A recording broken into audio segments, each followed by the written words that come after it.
Assalamualaikum warahmatullahi wabarakatuh.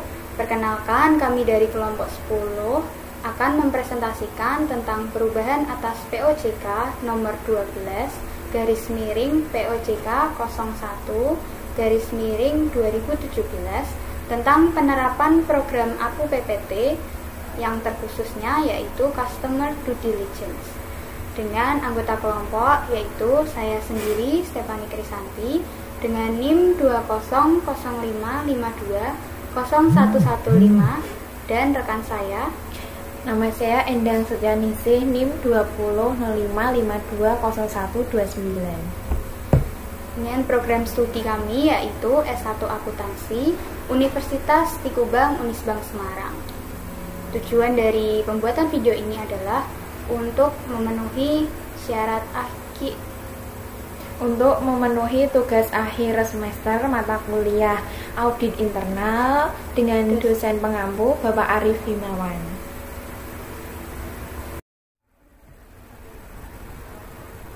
Perubahan atas POJK nomor 12 garis miring POJK titik 01 garis miring 2017 tentang penerapan program APU PPT khususnya Customer Due Diligence.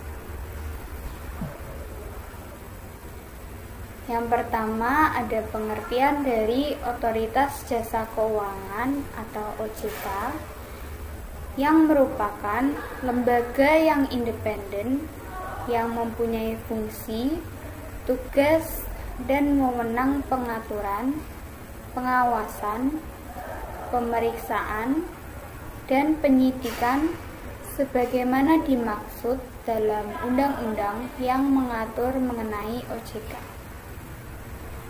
Selanjutnya ada penyedia jasa keuangan atau PJK, yaitu penyedia jasa keuangan di sektor perbankan, penyedia jasa keuangan di sektor pasar modal, dan penyedia jasa keuangan di sektor industri keuangan non-bank. Penyedia jasa keuangan dibagi menjadi 3 sektor, yaitu ada sektor perbankan, sektor pasar modal, dan sektor industri keuangan non-bank. Untuk sektor perbankan sendiri, itu ada bank umum, baik lokal maupun bank yang bercabang di luar negeri. Ada juga bank umum syariah, ada juga BPR atau Bank Perkreditan Rakyat, dan BPRS. Selanjutnya ada juga sektor pasar modal yang merupakan perusahaan efek atau penjamin emisi efek, perantara pedagang efek, dan bank umum atau fungsi kustodian. Untuk sektor industri keuangan non-bank, itu ada perusahaan asuransi, baik yang biasa maupun yang syariah, ada DPLK, ada PNV, ada perusahaan pembiayaan infrastruktur, ada LPEI, ada perusahaan pergadaian, ada LKM, ada penyelenggara pinjaman uang berbasis teknologi informasi.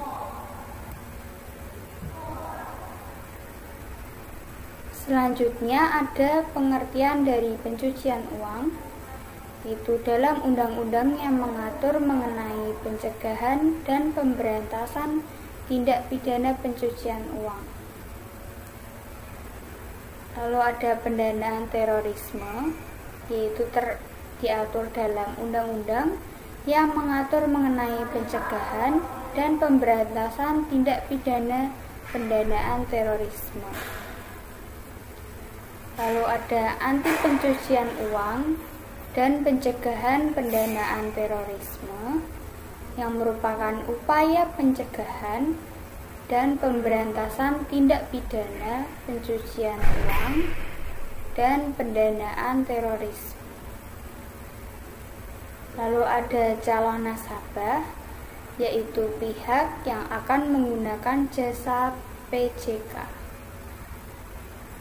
Dan nasabah, yaitu pihak yang menggunakan jasa PJK.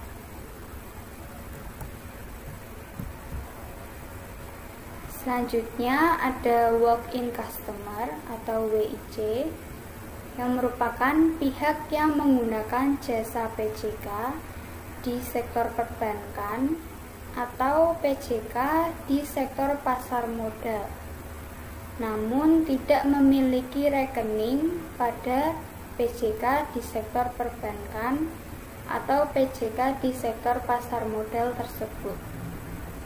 Tidak termasuk pihak yang mendapatkan perintah atau penugasan dari nasabah untuk melakukan transaksi atas kepentingan nasabah. Selanjutnya ada Customer Due Diligence atau CDD, merupakan kegiatan berupa identifikasi, verifikasi, dan pemantauan yang dilakukan oleh PJK untuk memastikan transaksi sesuai dengan profil, karakteristik, dan atau pola transaksi calon nasabah atau WIC. Lalu ada pemilik manfaat atau beneficial owner yang bercirikan, yaitu berhak atas dan atau menerima manfaat tertentu yang berkaitan dengan rekening nasabah. Yang kedua, merupakan pemilik sebenarnya dari dana dan atau efek yang ditempatkan pada PJK. Yang ketiga yaitu mengendalikan transaksi nasabah. Yang keempat, memberikan kuasa untuk melakukan transaksi. Yang kelima, mengendalikan korporasi atau perikatan lainnya. Dan yang terakhir, merupakan pengendali akhir dari transaksi yang akan dilakukan melalui badan hukum atau berdasarkan suatu perjanjian.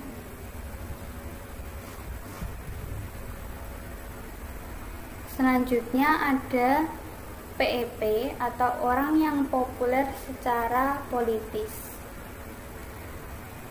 yaitu adalah orang yang diberi kewenangan untuk melakukan fungsi penting atau prominent function,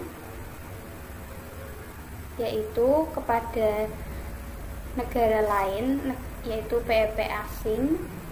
Contohnya adalah kepala negara, politisi senior, pejabat pemerintah senior, pejabat militer, atau pejabat di bidang penegak hukum. Dan selanjutnya ada PEP domestik, yaitu kepala negara, politisi senior, pejabat pemerintah senior, pejabat militer, atau pejabat di bidang penegak hukum. Dan yang terakhir adalah organisasi internasional, yaitu senior manager yang meliputi namun tidak terbatas pada direktur, deputi direktur, dan anggota dewan atau fungsi yang setara.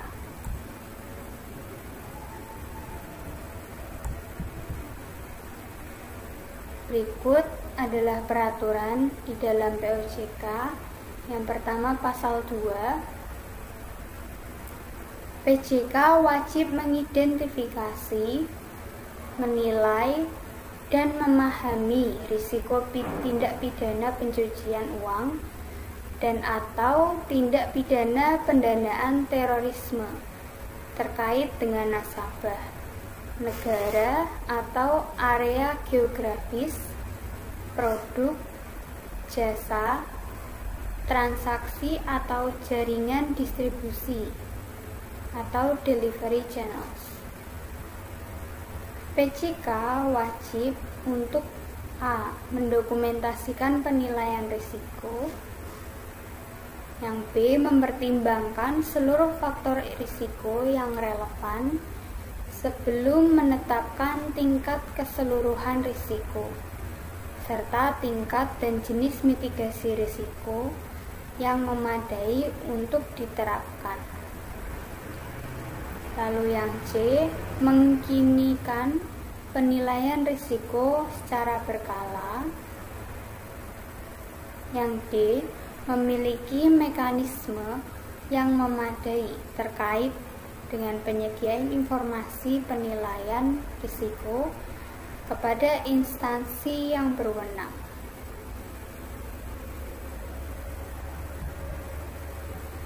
Selanjutnya pasal 17 yang membahas mengenai dalam rangka melakukan hubungan usaha dengan calon nasabah, PJK wajib A. Melakukan identifikasi calon nasabah untuk mengetahui profil calon nasabah, dan B. Melakukan verifikasi atas informasi dan dokumen pendukung calon nasabah sebagaimana dimaksud dalam huruf A. Selanjutnya, PJK wajib melakukan verifikasi kebenaran identitas calon nasabah melalui pertemuan langsung atau face-to-face dengan calon nasabah pada awal melakukan hubungan usaha dalam rangka meyakini kebenaran identitas calon dari nasabah. Lalu proses verifikasi ini juga dapat digantikan dengan verifikasi melalui sarana elektronik milik PJK atau milik pihak ketiga, dengan persyaratan dan tata cara kerja sama yang wajib mendapatkan persetujuan dari otoritas jasa keuangan. Selanjutnya ada pasal 27, yaitu PJK wajib memastikan calon nasabah atau WIC yang membuka hubungan usaha atau melakukan transaksi bertindak untuk diri sendiri atau untuk kepentingan pemilik manfaat. Dalam hal calon nasabah atau WIC bertindak untuk kepentingan pemilik manfaat, PJK wajib melakukan CDD terhadap pemilik manfaat. Dalam hal pemilik manfaat, sebagaimana dimaksud pada ayat 2, tergolong sebagai PEP, maka prosedur yang diterapkan adalah prosedur EDD. Dalam hal terdapat perbedaan tingkat risiko antara calon nasabah atau WIC dengan pemilik manfaat atau beneficial owner, penerapan CDD dilakukan mengikuti tingkat risiko yang lebih tinggi.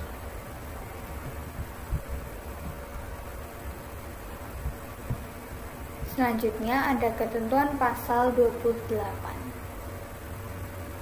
Yang pertama, dalam hal calon nasabah atau WIC bukan merupakan pemilik manfaat atau beneficial owner, PJK wajib melakukan identifikasi dan verifikasi identitas pemilik manfaat beneficial owner berdasarkan informasi atau data relevan yang diperoleh dari sumber yang dapat dipercaya. Yang kedua, bagi pemilik manfaat atau beneficial owner dari calon nasabah atau WIC yang merupakan orang perseorangan atau natural person, identifikasi dan verifikasi identitas pemilik manfaat atau beneficial owner. Yang ketiga, bagi pemilik manfaat atau beneficial owner dari calon nasabah atau WIC yang merupakan korporasi, identifikasi dan verifikasi identitas pemilik manfaat atau beneficial owner dari korporasi dilakukan terhadap informasi sebagaimana dimaksud pada ayat 2. Yang keempat, nasabah atau pemilik atau pengendali akhir dari korporasi merupakan perusahaan terbuka yang diwajibkan untuk melakukan keterbukaan informasi atas pengendali korporasi dimaksud atau anak perusahaan yang mayoritas dimiliki oleh perusahaan terbuka tersebut. PJK tidak perlu melakukan identifikasi dan verifikasi terhadap data pemegang saham atau pemilik manfaat dari perusahaan terbuka tersebut. Yang kelima, bagi pemilik manfaat atau beneficial owner dari calon nasabah atau WIC yang merupakan perikatan lainnya atau legal arrangement berbentuk trust, identifikasi dan verifikasi identitas pemilik manfaat atau beneficial owner. Bagi pemilik manfaat atau beneficial owner dari calon nasabah atau WIC, perikatan lainnya dalam bentuk lainnya berupa identitas orang perseorangan atau natural person yang mempunyai posisi yang sama atau setara dengan pihak dalam trust sebagaimana dimaksud.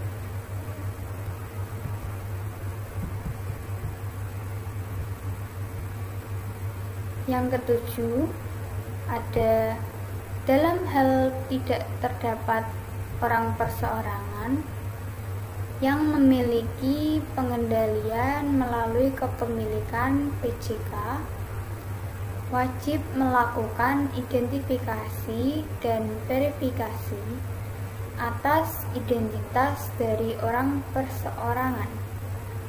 Jika ada yang mengendalikan korporasi atau legal arrangement melalui bentuk lain. Yang kedelapan, dalam hal tidak ada orang perseorangan yang teridentifikasi sebagai pemilik manfaat atau beneficial owner sebagaimana dimaksud pada ayat 3 dan pada ayat 7, PJK wajib melakukan identifikasi dan verifikasi atas identitas dari orang perseorangan yang relevan yang memegang posisi sebagai direksi atau yang dipersamakan dengan jabatan tersebut. Lalu yang kesembilan, dalam hal calon nasabah atau WIC merupakan PJK lain dalam negeri yang bertindak untuk dan atas nama pemilik manfaat atau beneficial owner. Dokumen mengenai pemilik manfaat atau beneficial owner dapat berupa pernyataan tertulis dari calon nasabah atau WIC. Yang ke-10, dalam hal calon nasabah atau WIC merupakan PJK lain di luar negeri yang menerapkan program APU dan PPT yang paling sedikit setara dengan peraturan OJK ini, yang mewakili pemilik manfaat atau beneficial owner. Maka dokumen mengenai pemilik manfaat atau beneficial owner berupa pernyataan tertulis dari PJK di luar negeri bahwa identitas pemilik manfaat atau beneficial owner telah dilakukan verifikasi oleh PJK di luar negeri tersebut. Yang ke-11, dalam hal penerapan program APU dan PPT sebagaimana dimaksud pada ayat 10 yang dilakukan oleh PJK di luar negeri tidak setara dengan peraturan OJK ini. PJK dimaksud wajib menerapkan program APU PPT berdasarkan peraturan OJK ini. Lalu yang ke-12, dalam hal PJK meragukan atau tidak dapat meyakini identitas pemilik manfaat atau beneficial owner, PJK wajib menolak untuk melakukan hubungan usaha atau transaksi dengan calon nasabah atau WIC.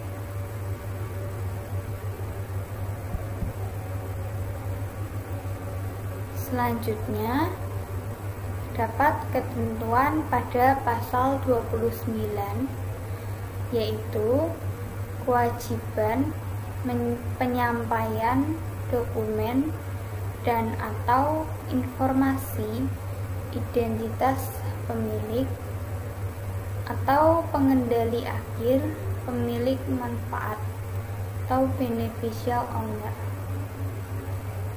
sebagaimana dimaksud dalam pasal 28, tidak berlaku bagi pemilik manfaat atau beneficial owner yang berupa A. Lembaga negara atau instansi pemerintah. B. Perusahaan yang mayoritas sahamnya dimiliki oleh negara. Dan yang C, yaitu perusahaan publik atau emiten. Ketentuan ayat 2 huruf H pasal 30. Yang pertama, PJK wajib memiliki sistem manajemen risiko yang memadai untuk menentukan apakah calon nasabah, pemilik manfaat atau beneficial owner atau WIC termasuk kriteria yang berisiko tinggi.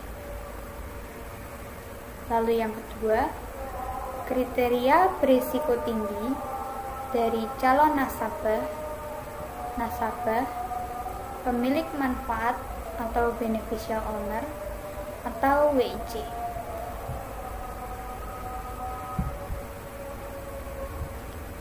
Ketentuan pasal 36 dalam hal PJK melakukan hubungan usaha dengan nasabah dan atau melakukan transaksi yang berasal dari negara berisiko tinggi atau high risk countries yang dipublikasikan oleh FATF untuk dilakukan langkah pencegahan atau countermeasure. PJK wajib melakukan EDD dan meminta konfirmasi serta klarifikasi kepada otoritas terkait.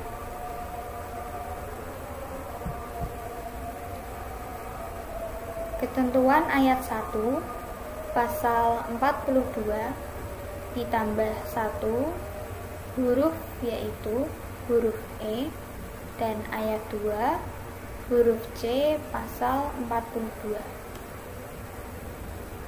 Yang pertama, PJK wajib menolak melakukan hubungan usaha dengan calon nasabah dan atau melaksanakan transaksi dengan WIC dalam hal calon nasabah atau WIC. Yang kedua, PJK wajib menolak transaksi, membatalkan transaksi, dan atau menutup hubungan usaha dengan nasabah. Yang ketiga, PJK wajib menyelesaikan proses identifikasi dan verifikasi terhadap identitas calon nasabah atau WIC dan pemilik manfaat atau beneficial owner dalam hal terdapat penolakan hubungan usaha dengan calon nasabah dan atau penolakan transaksi dengan WIC. Lalu yang keempat, dalam hal PJK menduga adanya transaksi keuangan terkait dengan tindak pidana pencucian uang dan pendanaan terorisme, dan PJK meyakini bahwa proses CDD akan melanggar ketentuan anti-typing off. PJK wajib menghentikan prosedur CDD dan wajib melaporkan transaksi keuangan mencurigakan tersebut kepada PPATK.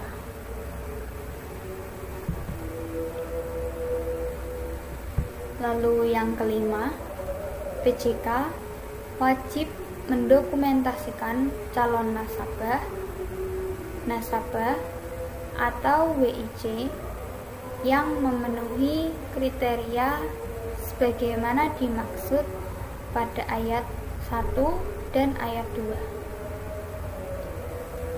Yang keenam, PJK wajib melaporkan calon nasabah atau WIC sebagaimana dimaksud pada ayat 1, ayat 2, dan ayat 3 dalam laporan transaksi keuangan mencurigakan apabila transaksinya mencurigakan.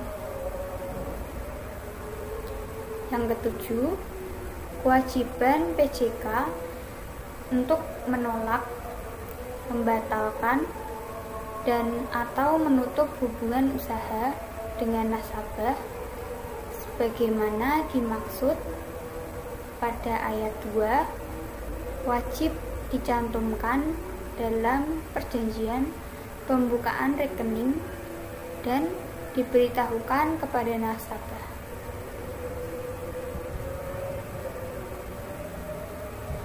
Ketentuan pasal 48 46.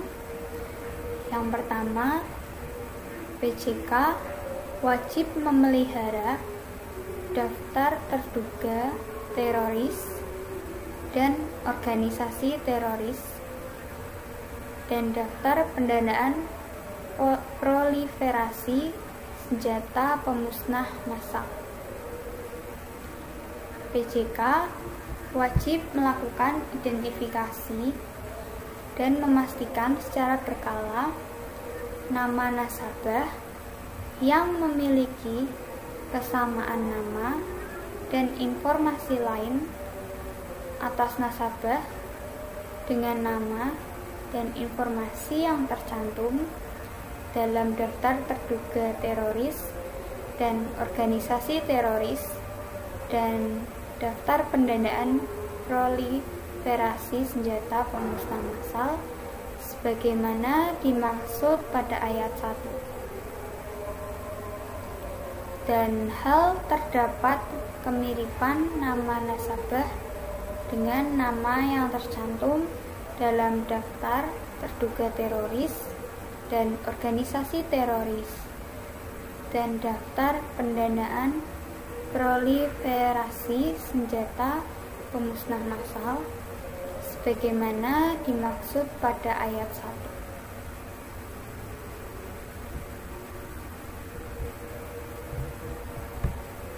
Selanjutnya, terdapat kesamaan nama nasabah dan kesamaan informasi lainnya dengan nama yang tercantum dalam daftar terduga teroris dan organisasi teroris dan daftar pendanaan proliferasi senjata pemusnah massal sebagaimana dimaksud pada ayat 1. PJK wajib segera melakukan pemblokiran secara serta merata. Dalam hal PJK telah melakukan pemblokiran secara serta merta terhadap nasabah yang tercantum dalam daftar terduga teroris dan organisasi teroris sebagaimana dimaksud pada ayat 4. PJK wajib melaporkannya sebagai laporan transaksi keuangan mencurigakan. PJK dilarang menyediakan, memberikan, atau meminjamkan dana kepada atau untuk kepentingan orang atau korporasi yang identitasnya tercantum dalam daftar terduga teroris dan organisasi teroris dan daftar pendanaan proliferasi senjata pemusnah massal.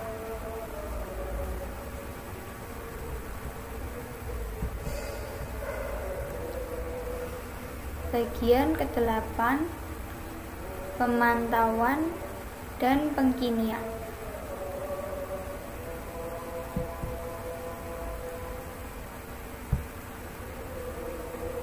Dalam ketentuan pasal 46, yang pertama, PJK wajib memelihara daftar terduga teroris dan organisasi teroris dan daftar pendanaan proliferasi senjata pemusnah massal. Yang kedua, PJK wajib melakukan identifikasi dan memastikan secara berkala nama nasabah yang memiliki kesamaan nama dan informasi lain atas nasabah dengan nama dan informasi yang tercantum dalam daftar terduga teroris dan organisasi teroris dan daftar pendanaan proliferasi senjata pemusnah massal sebagaimana dimaksud pada ayat 1. Yang ketiga, dalam hal terdapat kemiripan nama nasabah dengan nama yang tercantum dalam daftar terduga teroris dan organisasi teroris dan daftar pendanaan proliferasi senjata pemusnah massal sebagaimana dimaksud pada ayat 1, PJK wajib memastikan kesesuaian identitas nasabah tersebut dengan informasi lain yang terkait. Selanjutnya yaitu ketentuan pada pasal 46.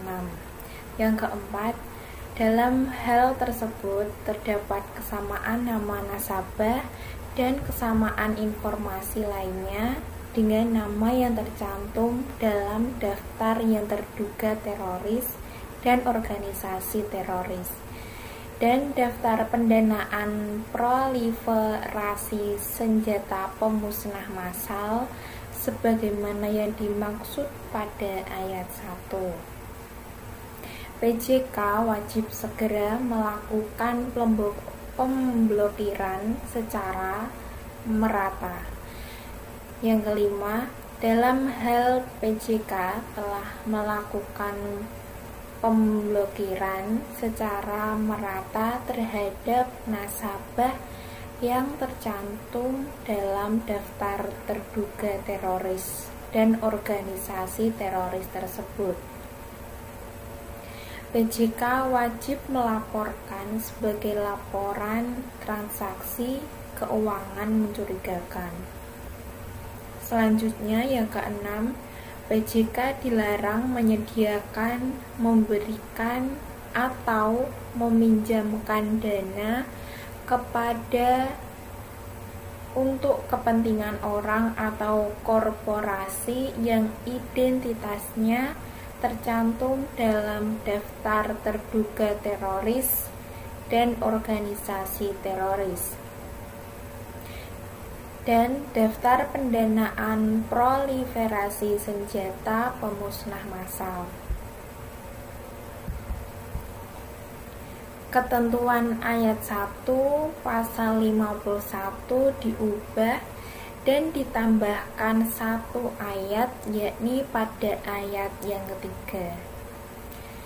Bagi bank yang melakukan kegiatan transfer dana baik di dalam wilayah Indonesia maupun secara lintas negara, berlaku ketentuan sebagai berikut. Yang pertama, bank pengirim wajib 1. Memperoleh informasi dan melakukan identifikasi serta verifikasi terhadap nasabah atau WIC pengirim dan atau nasabah atau WIC penerima. Paling sedikit meliputi A. Nama nasabah atau WIC pengirim. B. Nomor rekening nasabah pengirim. C. Alamat nasabah atau WIC pengirim. D. Nomor dokumen identitas, nomor identifikasi, dan atau tempat tanggal lahir dari nasabah atau WIC pengirim. E. Sumber dana nasabah atau WIC pengirim. F. Nama nasabah atau WIC penerima. G. Nomor rekening nasabah penerima. H. Alamat WIC penerima. I. Jumlah uang dan jenis mata uang. Dan J. Tanggal transaksi. Yang kedua, menyampaikan informasi sebagaimana dimaksud pada angka 1 kepada bank penerus atau bank penerima. Yang B, bank penerus wajib meneruskan pesan dan perintah transfer dana serta menata usahakan informasi yang diterima dari bank pengirim atau bank penerus lainnya dengan jangka waktu paling singkat 5 tahun sejak diterimanya perintah transfer dana dari bank pengirim atau bank penerus lainnya. Yang C, bank penerima wajib memastikan kelengkapan informasi nasabah pengirim dan WIC pengirim sebagaimana dimaksud pada huruf A angka 1.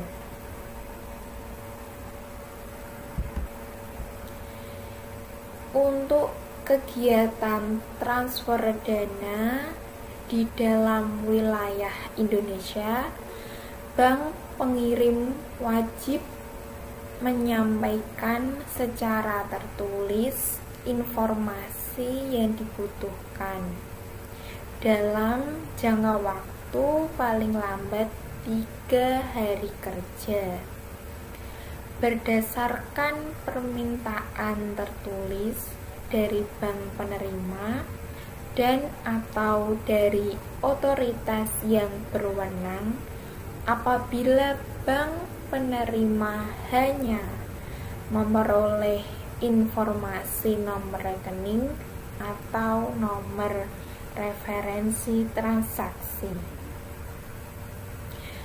Selanjutnya yaitu bank penerima wajib melakukan verifikasi atas identitas dari seorang nasabah atau WIC penerima.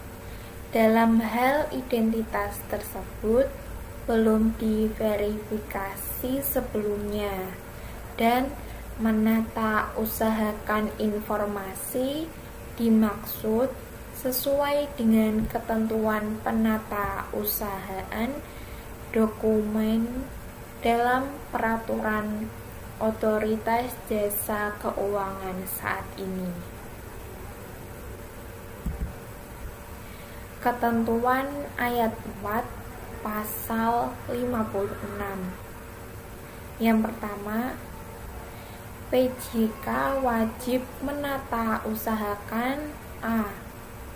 Dokumen yang terkait dengan data nasabah atau WIC dengan jangka waktu paling kurang 5 tahun sejak berakhirnya hubungan usaha atau transaksi dengan nasabah atau WIC atau ditemukannya ketidaksesuaian transaksi dengan tujuan ekonomis dan atau tujuan usaha.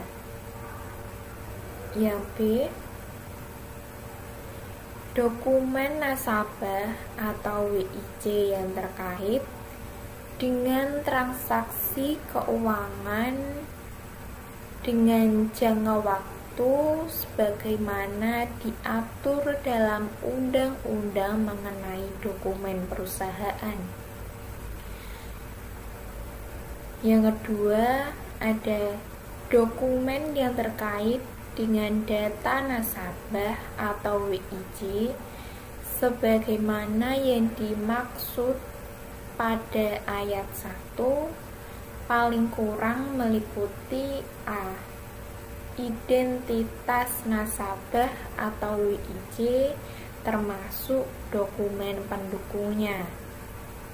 Yang B, informasi transaksi antara lain meliputi jenis, jumlah mata uang yang digunakan, tanggal perintah transaksi, asal dan tujuan transaksi, serta nomor rekening yang terkait dengan transaksi.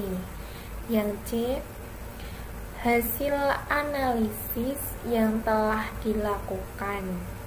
Yang D, korespondensi dengan nasabah atau WIC. Yang ketiga,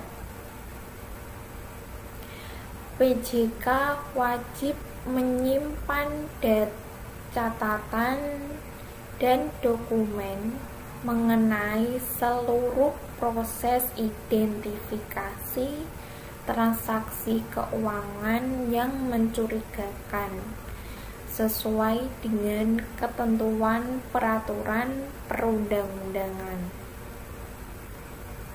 Selanjutnya yang keempat, PJK wajib memberikan data, informasi, atau dokumen yang ditata usahakan sesegera mungkin dan paling lambat 3 hari kerja sejak PJK menerima permintaan dari OJK dan atau otoritas lain yang berwenang. Selanjutnya, ketentuan ayat 1 huruf D dan ayat 4 pasal 62. PJK wajib menyampaikan kepada otoritas jasa keuangan: A. Action plan penerapan program APU PPT paling lambat akhir bulan Mei 2017. B. Penyesuaian kebijakan dan prosedur penerapan program APU dan PPT sebagaimana dimaksud dalam pasal 11 paling lambat 6 bulan sejak diberlakukannya peraturan otoritas jasa keuangan ini. C.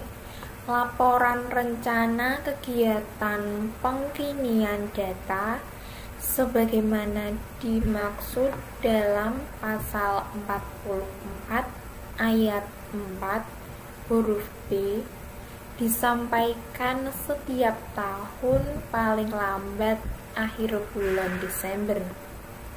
D. Laporan realisasi pengkinian data sebagaimana dimaksud dalam pasal 44 ayat 4 huruf C disampaikan setiap tahun paling lambat 1 bulan setelah periode pelaporan berakhir. Dalam tanggal pelaporan jatuh pada hari libur, penyampaian laporan dilakukan pada hari berikutnya. Dalam hal terdapat perubahan atas action plan, kebijakan dan prosedur penerapan program APU dan PPT, laporan rencana kegiatan pengkinian data yang telah disampaikan oleh kepada OJK sebagaimana dimaksud pada ayat 1 huruf A sampai dengan huruf C. PJK wajib menyampaikan perubahan tersebut paling lambat 7 hari kerja sejak perubahan dilakukan. Kewajiban PJK untuk menyampaikan laporan kepada OJK dimaksud pada ayat 1 dapat menjadi bagian dari laporan pelaksanaan tugas direktur yang membawakan fungsi. Selanjutnya, Ketentuan ayat 1 pasal 65. PJK yang terlambat menyampaikan laporan sebagaimana dimaksud dalam pasal 62 dan pasal 63 dikenai sanksi administratif berupa denda, yaitu dengan kewajiban membayar sejumlah uang dengan rincian sebagai berikut. A. Sebesar Rp100.000 per hari keterlambatan perlaporan dan paling banyak sebesar Rp10 juta bagi PJK berupa bank umum syariah, perusahaan efek, perusahaan asuransi, perusahaan asuransi syariah, DPLK, perusahaan pembiayaan infrastruktur, LPII, dan manajer investasi. Sedangkan denda sebesar Rp50.000 per hari keterlambatan perlaporan dan paling banyak sebesar Rp5 juta bagi PJK berupa BPR, BPRS, perusahaan pembiayaan, perusahaan pialang asuransi, perusahaan pergadaian, dan PMV, LKM, dan penyelenggara layanan pinjam meminjam uang berbasis teknologi informasi yang terlambat menyampaikan laporan sebagaimana dimaksud dalam pasal 62 dan pasal 63 dikenakan sanksi administratif berupa peringatan secara tertulis. Selanjutnya ada ketentuan pasal 66, yaitu pelanggaran terhadap ketentuan sebagaimana dimaksud dalam peraturan otoritas jasa keuangan. Selain pelanggaran atas keterlambatan penyampaian laporan, dikenai sanksi administratif berupa A. Peringatan atau teguran tertulis, B. Denda dalam bentuk kewajiban membayar sejumlah uang, C. Penurunan dalam penilaian tingkat kesehatan, D. Pembatasan kerugian usaha tertentu, E. Pembekuan kegiatan usaha tertentu.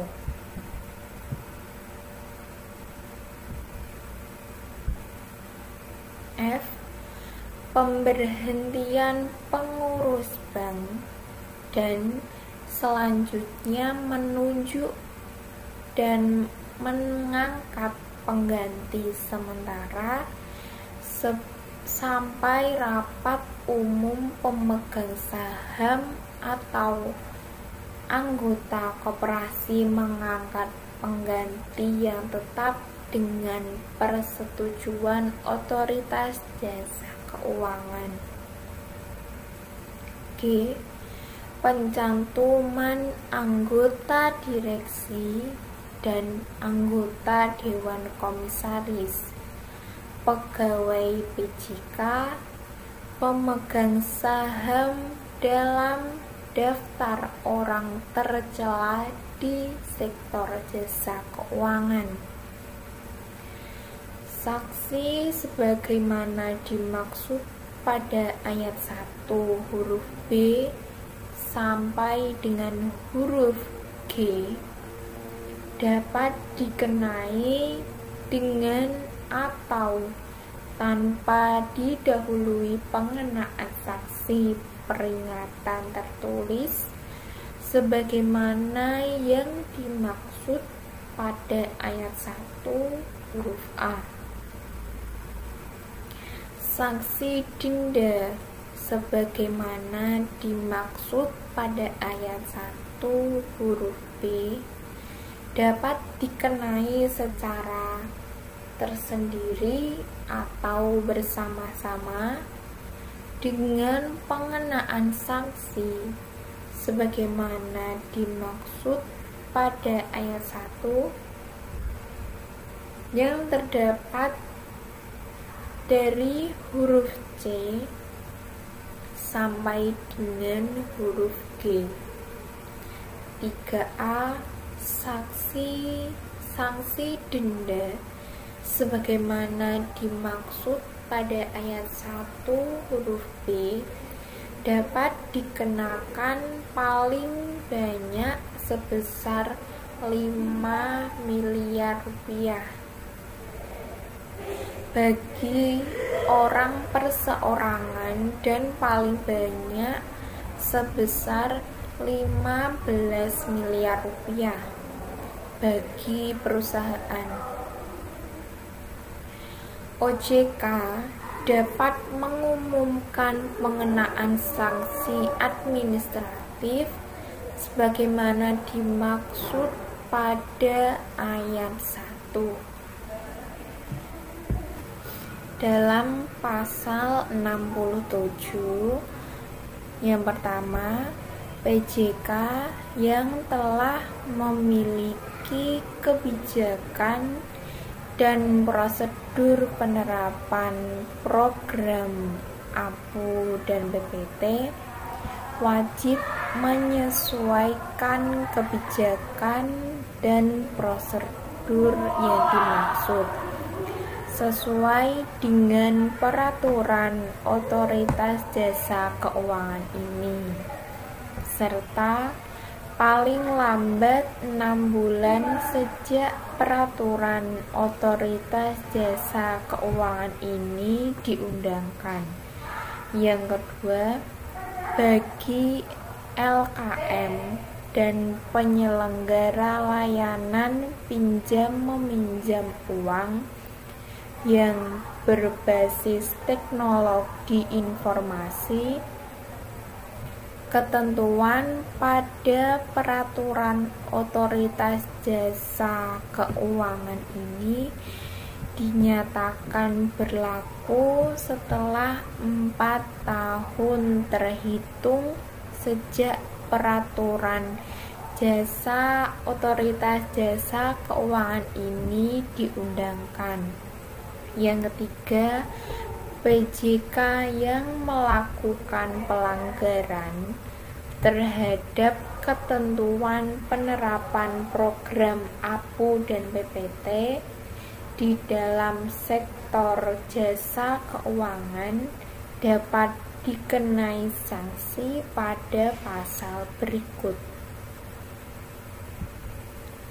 Pasal 65 yaitu PJK yang terlambat menyampaikan laporan sebagaimana dimaksud dalam pasal 62 dan yang terdapat dalam pasal 63 mengenai sanksi administratif berupa denda, yaitu kewajiban membayar sejumlah uang.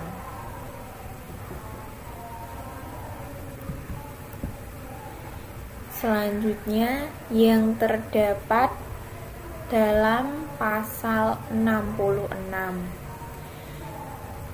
Pelanggaran terhadap ketentuan sebagaimana yang dimaksud dalam peraturan Otoritas Jasa Keuangan ini selain pelanggaran atas keterlambatan penyampaian laporan dikenai sanksi administratif yang berupa a.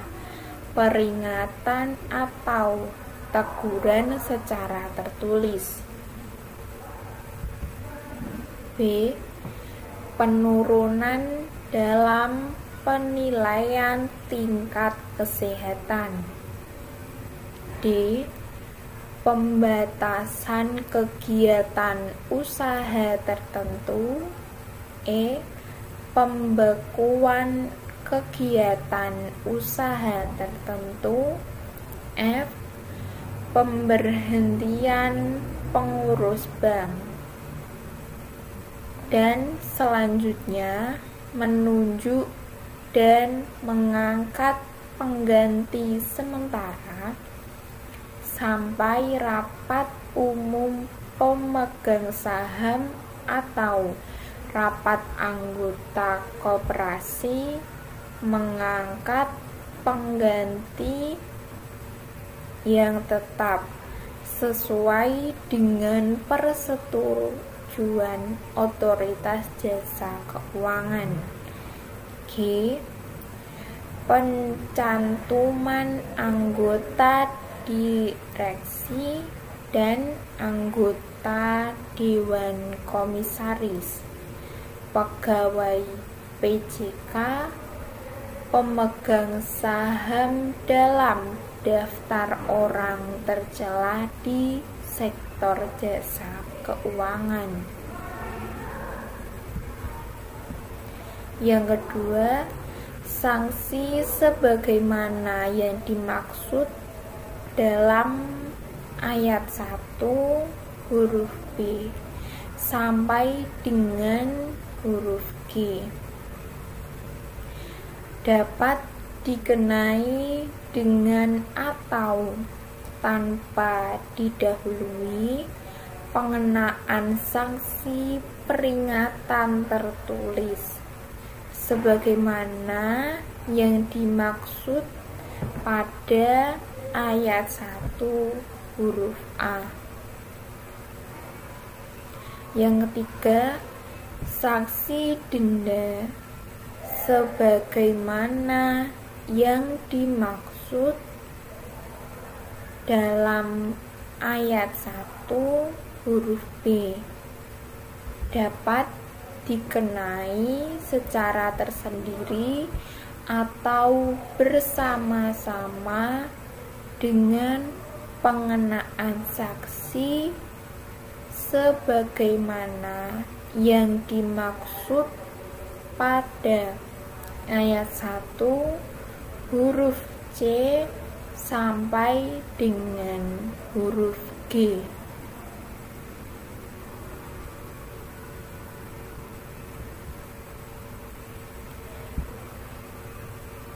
Otoritas Jasa Keuangan dapat mengumumkan pengenaan sanksi, yaitu sanksi administratif, sebagaimana yang dimaksud pada ayat 1 kepada publik atau masyarakat umum. Selanjutnya yaitu penjelasan mengenai pasal 44 yang terdapat dokumen identitas antara lain yang dilakukan apabila terdapat transaksi keuangan yang memenuhi kriteria sebagai transaksi keuangan yang mencurigakan, sebagaimana yang dimaksud dalam peraturan perundang-undangan yang mengatur mengenai pencegahan dan pemberantasan tindak pidana pencucian uang. Dalam melakukan pengkinian data, PJK memperhatikan materialitas dan tingkat risikonya, serta dilakukan dalam waktu yang tepat melalui review terhadap profil dan transaksi nasabah dengan mempertimbangkan waktu pelaksanaan CDD yang telah dilakukan sebelumnya dan kecukupan data yang telah diperoleh.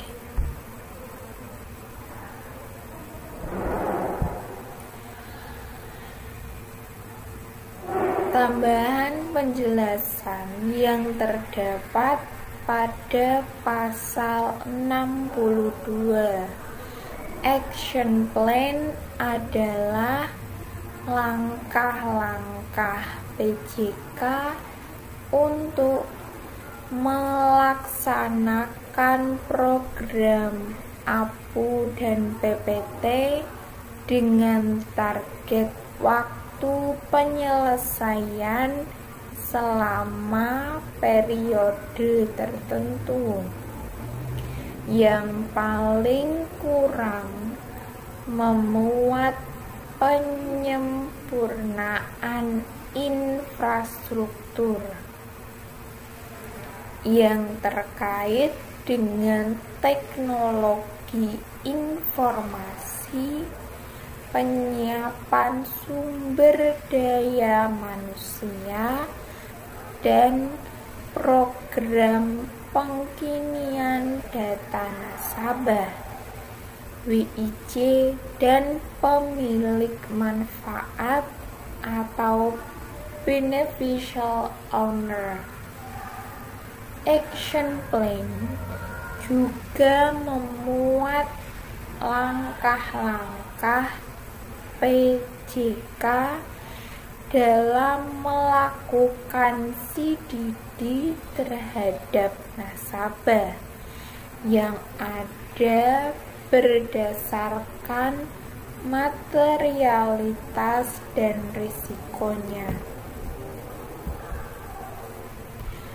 Dalam hal PJK menyampaikan action plan kepada otoritas jasa keuangan sebelum berlakunya peraturan otoritas jasa keuangan ini, PJK hanya wajib menyampaikan penyesuaian action plan penerapan program APU dan PPT.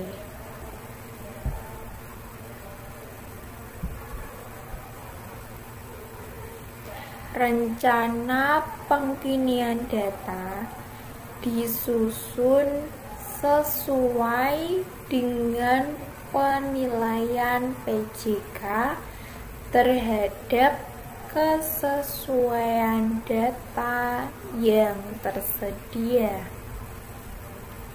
Rencana kegiatan tersebut